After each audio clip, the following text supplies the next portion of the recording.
একাই শুধু গাড়ি, আর আমি শুধু মানে আল্লাহ আল্লাহ করতেছি যে আসলে আমার সাথে কি ঘটতেছে, এটা আজকে কখন যাবো। আর ওখানে ব্যাক করে যাওয়ারও কোনো অপশন ছিল না। আমি না পারতেছি সামনে আগাইতে, না পারতেছি পিছনে যেতে, না পারতেছি গাড়ি থেকে নামে দেখতে। আমার খালি মনে হতেছিল যে আসলে আমি সেন্সলেস হয়ে যাই কখন, এরকম আসলে একটা অবস্থা হয়ে গেছিল। এটাও ভাবতেছিলাম যে যদি আবার এই নির্জন রাস্তায় সেন্সলেস হয়ে যায়, আসলে আমার আসলে কি হয়ে যাবে নিজেও বুঝতে না। আবার অনেক কাহিনী শুনছি যে এগুলা আসলে অনেকের সাথে হয়েছে, তখন তো আসলে বুঝতে পারিনি। যখন নিজের সাথে যখন ঘটছে তখন আসলে বুঝতে পারছি যে এটা কি হইতেছে আমার সাথে। আগে কিছু মনে করি না এগুলা ঘটনা, অনেক ক্লাস টানছি। এত পরিমাণে বৃষ্টি হইতেছিল, তারপরও ঠান্ডা আবহাওয়া, আমার শরীরে মনে হচ্ছে ঘাম বের হইতেছিল। এত পরিমাণ আমি ভয় পেয়ে গেছিলাম, যেটা আসলে বলার মতো না। গাড়ি ফজরের আজান দেওয়ার আগ পর্যন্ত আমি ওখানে আটকা ছিলাম। আর মাঝে মাঝে একটু স্মোক করা হয়, কিন্তু আসলে ওই সময়টা আমার কাছে একটা সিগারেটও ছিল না, যেটা বলতে গেলে আর কি। এই কারণে আরো অনেক বেশি ভয় পেতাম যে আগুন থাকলে নাকি ওনারা এসব কাহিনী ঘটে না। আমি ভিতরে বসলাম, কারণ নামতে পারতেছি না বৃষ্টির কারণে, প্রচুর বৃষ্টি হতেছিল আর গাড়ির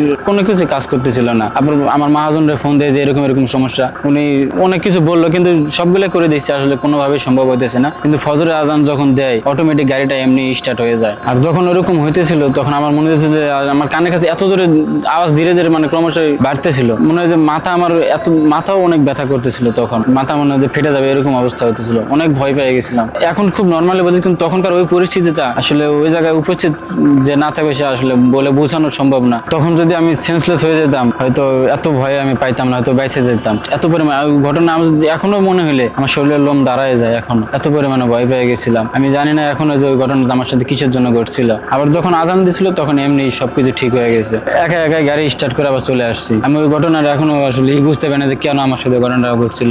তারপর থেকে অনেকদিন, ওই ঘটনার পর থেকে আমি আসলে অনেকদিন ফ্রিজিং গাড়ি চালাই না, বলতে গেলে এক প্রকার ফ্রিজিং গাড়ি চালানোই আমি ছাড়িয়ে দিছি।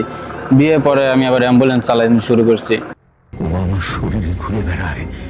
রহস্যময় এমন অনেক ঘটনা পৃথিবীতে ঘটে, যার ব্যাখ্যা বিজ্ঞান দিতে পারে না। তোমরা কারা যাচ্ছ?